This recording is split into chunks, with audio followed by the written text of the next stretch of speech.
परमपिता परमेश्वर, हम सब आपके चरणों पे आ रहे हैं। आप हमसे बात कीजिए, पवित्र आत्मा हर एक व्यक्ति के दिल से आप बात कीजिएगा। आपकी उंगली से उनके दिल में जो वचन आप बोल रहे हैं वो लिख दीजिएगा। यहाँ हम सब आपके चरणों पे आए हैं। हम किसी व्यक्ति की बात सुनने के लिए नहीं, भाषण सुनने के लिए नहीं आए।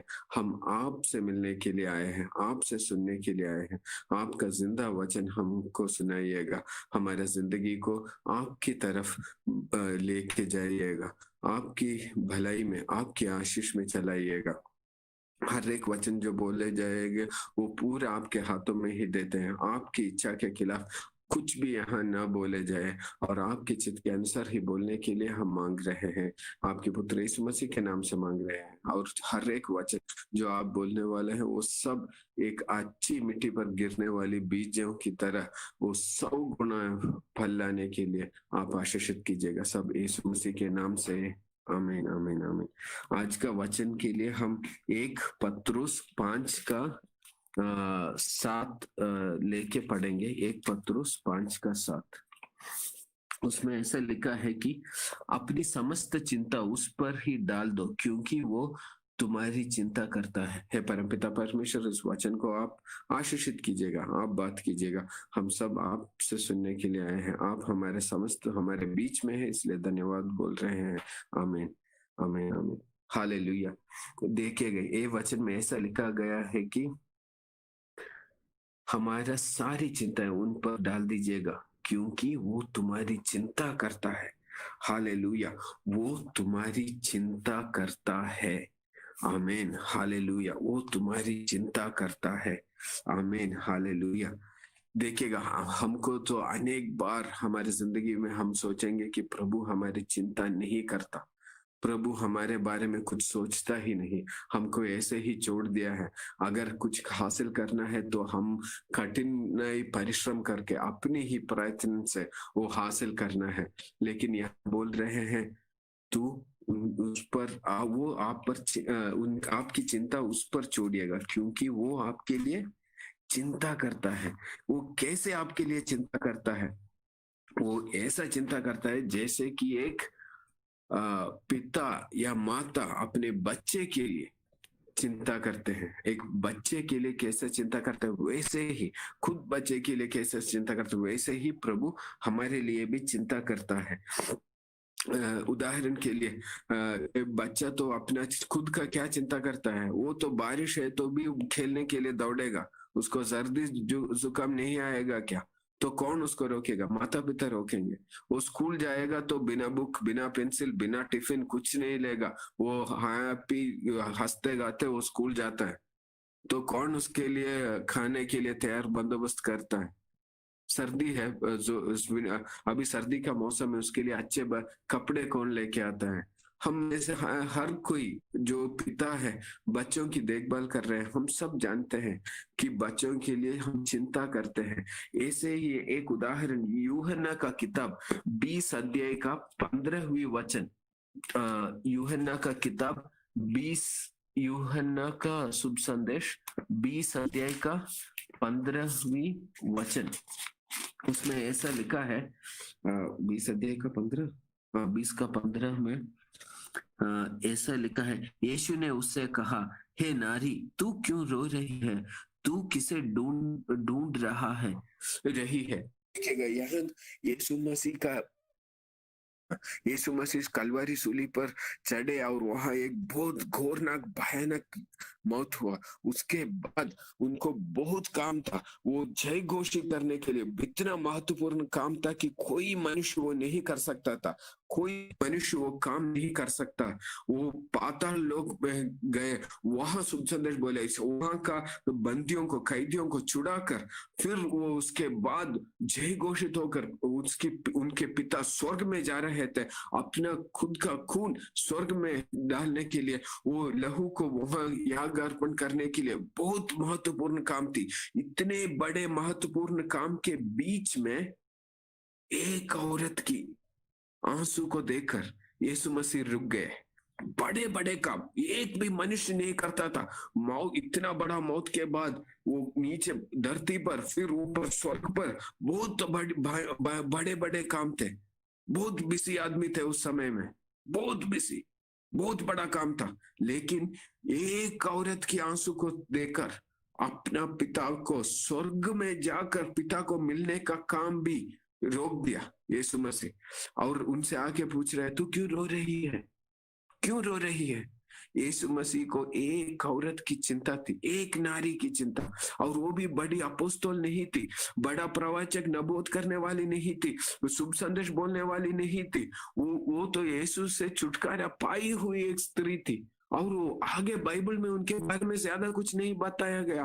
वो लाखों करोड़ों का माल यीशु मसीह को आगे में देने वाली नहीं, मालूम नहीं, बाइबल में कुछ भी नहीं लिखा है कि वो एक्लेसिया स्टार्ट किया, एक चर्च प्रारंभ किया, अनेक लोगों को यीशु में लेके आई, कुछ नहीं लिखा, कुछ नहीं। उनसे फायदा कुछ नहीं था। अगर यीशु उसको छोड़कर स्वर्ग में अपना काम करने के लिए गए तो भी कोई जानेगा भी नहीं, कोई जानेगा भी नहीं कि यीशु ने बिना देखे चले गए स्वर्ग में, कोई जानेगा भी नहीं। फिर भी सिर्फ एक औरत की आंसू के वजह वो आया और उनसे पूछा, तू क्यों रो रही है, क्यों रो रही है? आज मैं आप सबसे, मेरे अजीजों, आपसे ही बोलना चाहता हूँ, क्यों रो रहे हो, क्यों चिंता कर रहे हो? आपके लिए चिंता करने वाला यीशु मसीह आज जिंदा है और आपके पास है, आपके नजदीक है, आपके बीच है, हमारे बीच है यीशु मसीह। क्यों रो रहे हो, क्यों चिंता कर रहे हो? यीशु मसीह इतना बड़ा काम के बीच में सिर्फ एक औरत जिससे कुछ फायदा भी नहीं है उसके लिए आकर ठहरे गया। फिर हमारे लिए क्यों नहीं आएगा यीशु मसीह? वो इतना बड़ा प्रभु है कि वो हमारे लिए चिंता करने वाला है, चिंता करने वाला यीशु मसीह हमको छोड़ के जाने वाला नहीं है। वो हमसे प्यार करता है, इसलिए वो हमारे लिए चिंता करता है। जैसे एक पिता और माता अपने बच्चों के लिए चिंता करते हैं, वैसे ही मेरा फादर, अब मैं इतना बड़ा हो गया हूं फिर भी मेरे फादर मेरे लिए चिंता करते हैं। मेरे पूछते हैं, तू खाया, खाना खाया, आज कॉलेज में जाके काम पर जाए तो दोपहर को खाना खाया कि नहीं? वो पूछते हैं। तूने वो लेके गया, वो काम के सब हो गया, पूछते क्यों चिंता करते हैं? हमारा प्रभु, सारी सृष्टि को रचने वाला, वो हमारा पिता है। वो हमको अपने बच्चे कहकर, बेटा बेटी कहकर बुला रहा है। हमको, हम उनसे बुलाए या ना बुलाए, वो बुलाता ही नहीं बल्कि बाइबल में लिख के रखा है कि मैं तेरा पिता हूं, तू मेरी बच्चे है, तू मेरी बेटी है, तू मेरा बेटा है कहकर बाइबल में लिख के भी रखा, ताकि सबूत भी है कि यीशु मसीह ऐसा बोला है, प्रभु ऐसा बोला है हमारे लिए। कभी भी शक नहीं कीजिएगा कि प्रभु आपकी चिंता नहीं करता। बिल्कुल वो शक मत कीजिएगा, प्रभु आपकी चिंता करता है, हमेशा चिंता करता है। देखिएगा, इतना बड़ा काम के बीच में भी वो हमारे लिए चिंता करता है। क्या वो यीशु मसीह से ही शुरू हुआ? नहीं, पुराने नियम से अब पूरा देखो तो हमारे चिंता के कारण ही प्रभु ने सब कुछ डाल दिया। हम सब लोग जानते हैं प्रभु की 10 आज्ञाओं की, 10 कमेंडमेंट्स के बारे में जानते हैं। उसमें लिखा है, डू नॉट मर्डर, किसी की हत्या मत करना। हाँ, हम सोचेंगे अगर मैं किसी की हत्या करना चाहता हूं तो, अगर मैं किसी को मार डालना चाहता हूं तो मैं उसे मार डालूंगा। प्रभु कौन है मुझसे बोलने के लिए उसको मत मारने के लिए? हम सोचने वाले हैं। लेकिन जरा सोचिएगा, वो भी आपको मारने के लिए भी सोचता होगा। अगर ये वचन नहीं था तो, अगर ये कानून नहीं था कि मारना गुनाह है, तो कोई आकर आपको मारेंगे तो, आपके बच्चों को, आपके परिवार लोगों को मारेंगे तो क्या होगा? तो प्रभु ने बोला डू नॉट मर्डर, वो इसलिए की ताकि आओ आपकी चिंता करने के लिए बोला है। आपकी चिंता है ताकि कोई और आकर आपको ना मार डाले, उसी लिए। और वही नहीं, व्यभिचार मत कीजिएगा बोला है। दूसरी पुरुष की स्त्री को लेके शादी मत करने के लिए बोला। क्यों?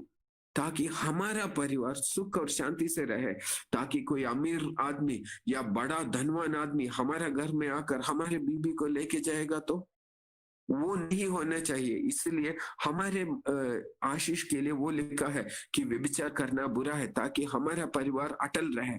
हमारा परिवार खुशी में रहे, ताकि हम भी दूसरों का परिवार को ना तोड़े। इसलिए वो लिखा है। सिर्फ वही नहीं, झूठ मत बोलने के लिए बोला है, किसी के बारे में झूठी गवाही नहीं देने के लिए बोला है। क्यों? ताकि हमारे खिलाफ कोई झूठी गवाही नहीं दे सकता। वो नहीं बोल सकता कि ये मेरे पैसा लेके गया, झूठ नहीं बोल सकता, क्योंकि वो कानून के खिलाफ है। हफ्ते में 6 दिन काम करो, लेकिन एक दिन विश्राम के लिए रखा। तो हम विश्राम करने से प्रभु को क्या मिलेगा? 10 पैसा मिलेगा क्या? नहीं। लेकिन हमारी भलाई के लिए प्रभु बोल रहा है, हफ्ते में एक दिन विश्राम करो। हालेलुया। और आगे पुराने नियम में पूरा ऐसा ही है। वो बोलता है सुअर की मांस मत खाने के लिए। हम जानते हैं सुअर की मांस अच्छी तरह से अच्छा मांस नहीं है, तो लोग मर भी जा सकते हैं। लहू खून, मृगों की खून मत खाओ प्रभु बोलते हैं, क्योंकि अगर उस जानवर को कुछ बीमारी था तो बीमारी उसका खून में रहेगा। अगर हम वो खून खाएंगे तो वो बीमारी हमको भी आ सकती है। प्रभु हमारी भलाई के लिए हमारी चिंता करता है, इसलिए ये सारा नियम, कानून, आज्ञाएं सब हमारी भलाई के लिए ही लिखा है।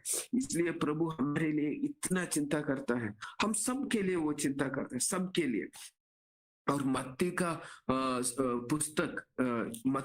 पुस्तक 6 अध्याय 25-26, मैथ्यू 25-26 वचन में ऐसा लिखा है कि मत्ती की किताब 6 अध्याय, थैंक यू सिस्टर। यीशु मसीह यहाँ बोल रहा है कि हम बहुत चिंता करते हैं। मैं हिंदी में पढ़ूंगा, प्रियंका सिस्टर डाले। इसलिए मैं तुमसे कहता हूं कि अपने प्राण के लिए ये चिंता न करना कि हम क्या खाएंगे और क्या पिएंगे, और ना अपने शरीर के लिए क्या पहनेंगे। क्या प्राण भोजन से और शरीर वस्त्र से बढ़कर नहीं है? आकाश की पक्षियों को देखो, वो न बोते हैं, न काटते हैं, न खतों के बटोरते हैं, तो भी तुम्हारा स्वर्गीय पिता उनको खिलाता है। क्या तुम उनसे अधिक मूल्य नहीं रखते? हालेलुया। क्या हमने कभी भी एक कौवा को देखा है, दबला पुतला कौवा? नहीं। सारे कौवों को खाना कौन देता है? सारी पक्षियों को खाना कौन देता है? प्रभु देता है। लेकिन हम तो इतना चिंता करते हैं कि हमको प्रार्थना करने का टाइम नहीं है। मैं अपने बारे में कह रहा हूँ, पिछले 2 हफ्ते से इतना काम था कि मैं बाइबल भी ठीक से नहीं पढ़ा। इतना काम। क्यों मैं इतना चिंता किया मालूम नहीं। प्रभु मेरे लिए चिंता कर रहा है। अनेक लोग शुभ संदेश जाने के लिए नहीं जाते। अगर मैं शुभ सब कुछ छोड़कर प्रभु मसीह की शुभ संदेश जाने बोलने के लिए जाऊं, तो मुझे कौन खिलाएगा? मुझे एक फोन कौन खरीद के देगा? मुझे कपड़ा कौन देगा? मुझे मकान कौन देगा? कौन देगा?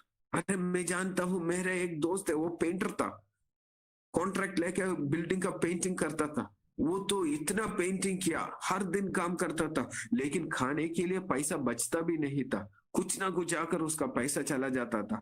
वो थोड़ा बहुत जो टाइम मिलता है वो उसमें शुभ संदेश बोलता है, बाकी टाइम में वो अपना काम करता था। लेकिन एक दिन उसने बोला, हे प्रभु, मैं अपने आप को खिला नहीं सक रहा हूँ, अपने आप को देखभाल नहीं कर सकता। मैं इतना काम कर रहा हूँ, इतना कॉन्ट्रैक्ट मिल रहा है, पैसा बचता ही नहीं, बच्चों को सिखाने के लिए, खाने के लिए कुछ नहीं है। मैं आज से सिर्फ आपका शुभ संदेश ही बोलूंगा, आप हमको खिलाइएगा बोलकर वो निकला। आज भी वो बच्चे जिंदा बच्चा है, अच्छा कपड़ा पहनता है, 2 व्हीलर है, उनका बीबी और बच्चे सब खाते पीते हैं। कौन देता है उसको? प्रभु देता है। अपना विश्वास पर, आपकी चिंता पर। आप चिंता करेंगे कल क्या होगा, बच्चे बड़े हो जाएंगे तो उनका फीस कौन भरेगा? अरे प्रभु जिंदा है, वो आपकी चिंता करता है। हालेलुया। क्या प्रभु हर किसी का चिंता ऐसा करता है क्या? प्रभु हर किसी का चिंता करता है क्या? क्या हेरोद राजा का चिंता करता है? हम सोचते हैं कि प्रभु हर किसी का चिंता करेगा, लेकिन ये वचन जो हमने पढ़ा 1 पत्रुस 5 का, उसके ऊपर क्या लिखा है देख, वो जरा मैं 1 मिनट मेरा वो उसका ऊपर क्या लिखा है हम देखेंगे, वो बहुत मजेदार है। प्रभु इसमें कुछ इसलिए परमेश्वर की सामर्थ्य हाथ के नीचे दीन बनो। दीन बने के बाद बोल रहा है कि प्रभु आपकी चिंता करेगा, करता है बोल रहा है। वही याकूब का किताब में भी वही है। याकूब का 4 का 6 और 7 पढ़ेंगे तो उसमें ऐसा लिखा है कि वरन वो भी अधिक अनुग्रह देता है, इसलिए कहता परमेश्वर घमंडियों का विरोध करता है पर दीन लोगों पर अनुग्रह करता है। सिर्फ एक ही काम करना है, दीन बन रहिएगा, प्रभु आपकी चिंता अच्छी तरह करेगा। घमंडी का चिंता नहीं करता, वो विरोध करता है, लेकिन दीन आदमी के लिए कुछ भी करता है। हमने पहले देखा द मगदलन वाली औरत मेरी जो रो रही थी, वो दीन बनकर प्रभु के लिए रो रही थी। यीशु मसीह कहाँ है मालूम नहीं, उनका शरीर कहाँ है मालूम नहीं, सब कुछ छोड़ के गए, लेकिन वो वही खड़े रहकर रोने लगी, दीन बनी। आंसू तभी आती है जब दीन बनते हैं, घमंडी को आंसू कहाँ से आएगी। तब यीशु मसीह उसके पास आया, उतना चिंता करता है आपके लिए, हमारे लिए, हम सब के लिए चिंता करता है।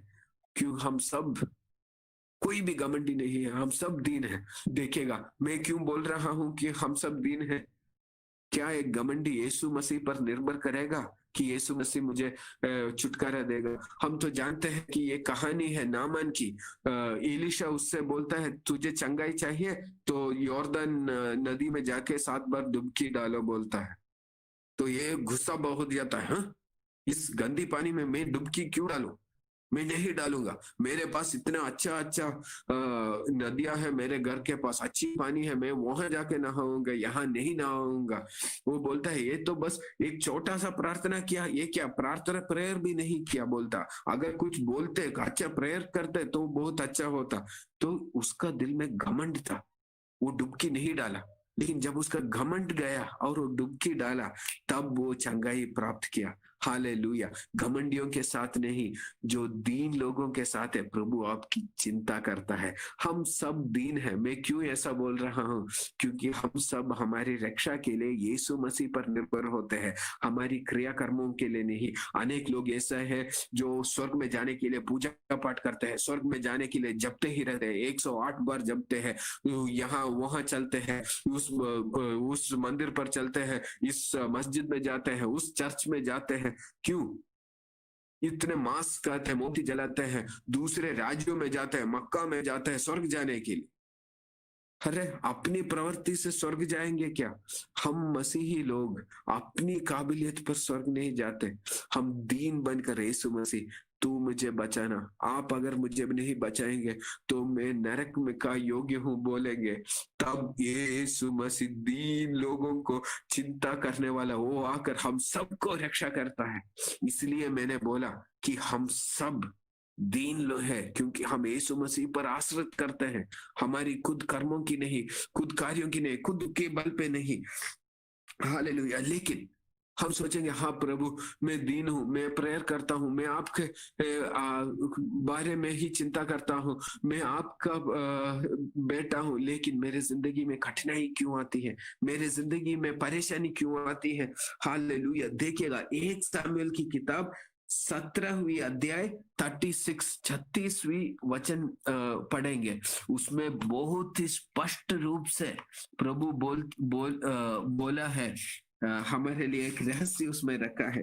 1 सामुएल 17 अध्याय 36वीं वचन देखिएगा, उसमें ऐसा लिखा है, तेरे दास ने सिंह और भालू दोनों मारे, ये खतना रहित फिलिस्ती भी उनमें से एक के समान हो जाएगा, क्योंकि उसने जीवित परमेश्वर की सेना को ललकारा है। हालेलुया। तेरे दास ने सिंह और भालू को दोनों को मारे हैं।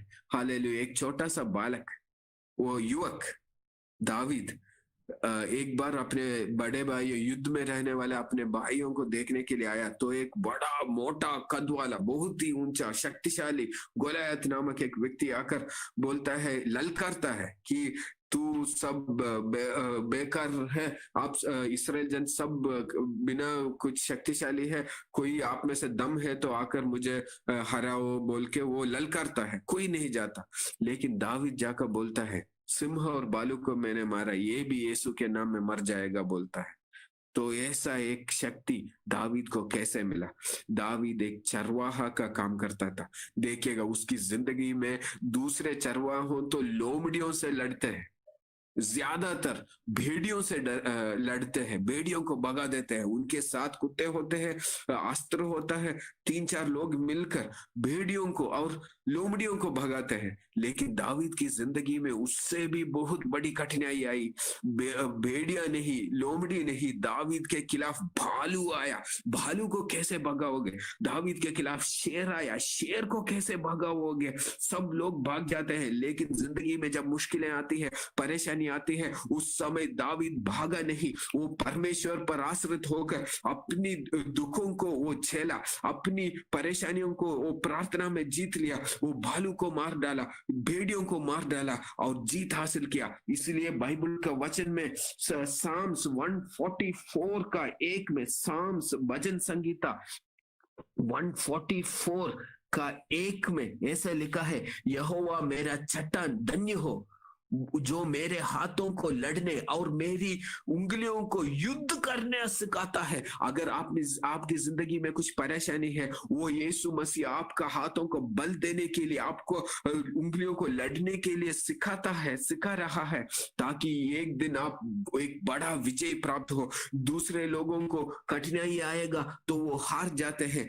यहाँ दावीद की जिंदगी में देखिएगा, उसके 6 भाई, 7 भाई, सब कुछ घर पे रहते हैं, ये अकेला जंगल में उसका बेड को लेकर जाता था, अकेला घर में, पिताजी के पास नहीं, माता के पास नहीं, भाइयों के पास नहीं, बहन घर में नहीं, बाहर जंगल में अपने बेड़ों के साथ अकेला रहता था। वो वहां सर्दी भुगतता था, पानी नहीं होता था, और वहां खाना का नहीं ठीक से मिलता था, धूप रहता था। उस जंगल में सालों भर वो रहा। क्यों? दावीद तो सोचता होगा, हे प्रभु मुझे ये कठिनाई क्यों है? मेरे भाई सब अच्छे तरह जी रहे हैं, बहुत खुश है, मेरे पिताजी का घर है, लेकिन मैं जंगल में क्या कर रहा हूँ? लेकिन दावीद में जंगल की मुश्किलों में, भालुओं के खिलाफ, शेरों के खिलाफ वो गाना गाता रहा, प्रभु की अच्छा गीत गाते रहा। क्यों? क्योंकि वो जानता था कि प्रभु उसका चट्टान है और उसके हाथों को लड़ना और उंगलियों को युद्ध करने के लिए सिखा रहा है। सालों बाद जब शाऊल राजा उसको पकड़ने के लिए जा रहा था, तब दावीद भाग के जंगल में जा गया और जंगल में छिपा रहा। जब तक वो राजा बने वो जंगल में छिपा रहा। हालेलुया। वहां जंगल में छिप रहने के लिए कौन सिखाया दावीद को? पानी कहाँ मिलेगा? कौन सिखाया दावीद को? सर्दी में कैसे बचेंगे? कौन सिखाया दावीद को? दावीद नहीं जानता था। उसके बचपन में कुछ सालों पहले अगर जो मुश्किलें उसने झेले, वो उसको जीतने के लिए प्रभु से कर रहा था। आज मेरे अजीजों, आपकी जिंदगी में कुछ मुश्किल है, कुछ कठिनाई है, तो बिल्कुल चिंता मत कीजिएगा। वो परमपिता परमेश्वर जो आपकी चिंता कर रहा है, वो आपकी हाथों को युद्ध करने के लिए और उंगलियों को लड़ने के लिए सिखा रहा है, ताकि एक बड़ी युद्ध में आप विजयी प्राप्त बन जाए और आप कभी नहीं हारेंगे। एक बड़ा जीत हासिल करने के लिए, बड़ा युद्ध जीतने के लिए आपका परिश्रम अब हो रहा है। हालेलुया। बिल्कुल चिंता मत कीजिएगा। प्रभु मेरे चिंता नहीं कर रहा है इसलिए मुझे जंगल में बेच दे गया। प्रभु मेरा चिंता नहीं कर रहा है इसलिए भालू मेरे खिलाफ आया। प्रभु मेरा चिंता नहीं कर रहा है इसलिए मैं भेड़ों की देखभाल कर रहा हूँ। प्रभु मेरा चिंता नहीं किया इसलिए मुझे शेर मेरे खिलाफ आया। कुछ नहीं होगा, आपको कुछ भी नहीं होगा। कोरोना हो या कुछ बीमारी हो, शैतान भी आपको छू भी नहीं सकेगा, क्योंकि आपकी चिंता करने वाला यीशु मसीह आज भी जिंदा है और वो आपके लिए लड़ने वाला है और वो आपके चट्टान है। बस यीशु मसीह परमेश्वर पर आप अटल रहिएगा। वो आपका चट्टान बनकर आपकी पूरी तरह रक्षा करेगा। आपकी और आपके परिवार का रक्षा करने वाला यीशु मसीह वो आज भी जिंदा ही है। हालेलुया। वो आपका हाथों को लड़ने के लिए और हाथों को युद्ध करने के लिए और उंगलियों को लड़ने के लिए वो सिखा रहा है। प्रभु की धन्यवाद बोलिएगा, प्रभु आपको सिखाने के लिए। Hallelujah, hallelujah, hallelujah. और देखिएगा परेशानियों को कुछ भी, याकूब का किताब, मेरा समय चला जा रहा है, याकूब की किताब 1 अध्याय 2 और 4 वाक्यों में ऐसा लिखा है कि अगर आपको कुछ मुश्किलें आए तो वो आनंदित हो जाइएगा। उसको आनंद मनाइएगा बोल रहा है। मुश्किलें आए तो आनंदित हो जाने के लिए बोल रहा है। हे मेरे भाइयों, जब तुम विभिन्न परीक्षाओं के सामना कर रहे हो तो बड़े आनंद की बात समझो, आनंद की बात, ये जानते हुए कि तुम्हारा विश्वास को परख के जानने की धीरज उत्पन्न होता है, पर धीरज का अपना पूरा कार्य करने दो कि तुम पूर्ण तथा सिद्ध हो जाओ। हालेलुया। तुम पूर्ण और सिद्ध हो जाए। आप पूर्ण और सिद्ध होने के लिए थोड़ी बहुत परेशानी आए आए तो मत भूलिएगा, आपकी चिंता करने वाला प्रभु आपको एक युद्ध जीतने के लिए आपका बड़ा शक्तिशाली और सामर्थ्यशाली बना रहा है, और आपकी पूर्णता और सिद्धता के लिए है वो। हालेलुया। देखिएगा, मैं बस एक ही बात कहकर मैं रोकना चाहता हूँ। लूका की किताब 15वीं अध्याय में तीन बहुत का प्रभु स्टोरी बोलते हैं। एक एक बेड जो खो जाता है तो चरवाहा उसको ढूंढ के निकलता है। हे मेरे अजीजों, अगर आप सोचे कि प्रभु आपको कुछ चिंता नहीं करता और आप वो प्रभु अपने अपने रास्तों पे चले गए, अपने अपने कामों पर निर्भर होते हुए आप चले गए, मैं ऐसा करूंगा तो आशीष पाऊंगा, ऐसा करूंगा तो ये पाऊंगा, ऐसा करूंगा तो ये पाऊंगा, बहुत नियम है, मुझे ऐसा नहीं करना चाहिए, अगर ऐसा करूंगा तो कब मुश्किल हो जाएगा, ऐसा नहीं करना चाहिए, बहुत रूल्स रेगुलेशंस, बहुत कानून नियम सोचकर आप तंग हो गए और आपका रास्ता भटक गया, प्रभु का प्रेम से आप भटक गए। तो एक बात बोलना चाहता हूं, आपको ढूंढते हुए यीशु मसीह इस समय आए हैं। आप घुटनों पर हाथ उठाकर, है यीशु मसीह, मुझे किसी भी तरह फिर आपके रास्ते पे लेके आओ, मेरा दिल आपसे हट गया, बिना जाने मैं ये सोचकर वो सोचकर मेरे हाथों से आपका मेरा जो परिपूर्ण प्रेम था, मेरा पहला प्यार हट गया। आप मुझे ढूंढ के आओ यीशु मसीह, मैं कुछ नहीं कर सकता, मेरी रक्षा करो। लेकिन अगर आप जानबूझ के गए तो वही एक कहानी लिखा है एक पिता की जो अपना बेटा की वापस आने के लिए इंतजार कर रहे हैं। अगर हम में से कोई जानबूझकर कुछ पाप में पड़े हैं, हाँ ये पाप मुझे चाहिए अच्छा बनकर, तो प्रभु आपको ढूंढ के नहीं आएगा, वो इंतजार करेगा आप वापस आने के लिए। हे मेरे अजीजों, अगर हम जानबूझकर प्रभु को छोड़ के गए तो इसी समय आप सब कुछ छोड़कर प्रभु के पास वापस दौड़ के आओ, क्योंकि अगर आप प्रभु की ओर मुड़ेंगे तो वो खुद प्रभु आपको ढूंढते हुए दौड़ के आएगा और आपको ओढ़ देगा, आलिंगन करके आपको नया वस्त्र देगा, बहुत खुशी से आपका स्वीकार करेगा। आप इतना भी पापी नहीं है जितना वो बेटा जो अपने पिता को छोड़कर सारी पैसा खर्चा करके दारू पीता, लड़कियों के साथ जाता, सब कुछ बदनाम कर दिया, उतना बुरा तो हम नहीं है। तो फिर प्रभु हमारे इंतजार करने वाला ही है, क्योंकि वो हमारा चिंता करने वाला प्रभु है। अगर अनजाने में आपका दिल कठोर हो गया तो बस एक ही बात बोलना चाहता हूँ, दीन बनकर प्रभु मुझे एक नया दिल दीजिएगा, मांगिए, और यीशु मसीह आपके नजदीक, हाँ आपके ही नजदीक, पापियों के नजदीक आने वाला यीशु मसीह आज है। आज पुकारेगा, यीशु मसीह मेरी रक्षा करना, मुझे संभालने वाला प्रभु मुझे रक्षा कर रहे हैं। परमपिता परमेश्वर, हम सब अपने घुटनों पर, हाँ, जो हो सके जैसे भी हमारे दिल आपके सामने हम ला रहे हैं, हमको माफ कीजिएगा।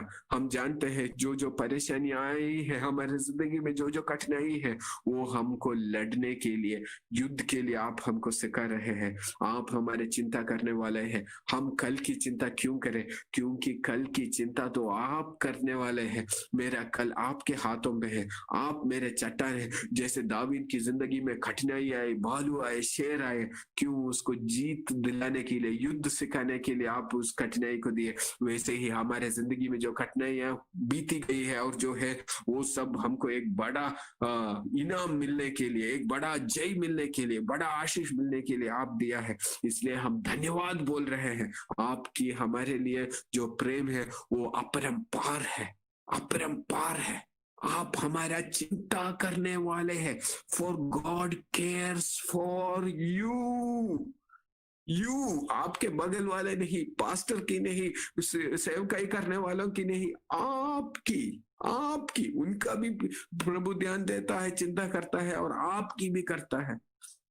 ये मेरी मगदलिन वाली मेरी, वो प्रभु के लिए क्या किया, आगे जाकर वो उसका नाम भी बाइबल में ठीक से नहीं है, फिर भी इतना बड़ा काम करने वाले यीशु प्रभु अपने पिता के पास सालों बाद अपने प्यार करने वाले पिता स्वर्ग में वापस जाते जाते एक नारी के लिए, एक स्त्री के लिए उसकी आंसू के सामने रुककर, हे नारी तू क्यों रो रही है, बस मैं वो बार बार दोहराना चाहता हूँ, हे नारी तू क्यों रो रही है, हे सिस्टर तू क्यों रो रही है। क्या जानते नहीं प्रभु तेरी चिंता करता है, यीशु मसीह तेरी चिंता करने वाला है, वो सब कुछ संभालेगा। एक बार हंस लीजिएगा, एक बार मुस्कुराइएगा। हालेलुया, धन्यवाद यीशु मसीह, आप हमारी चिंता करने वाले हैं। हमारे सारे जिंदगी आपके हाथ में है, सारी जिंदगी आपके हाथ में है।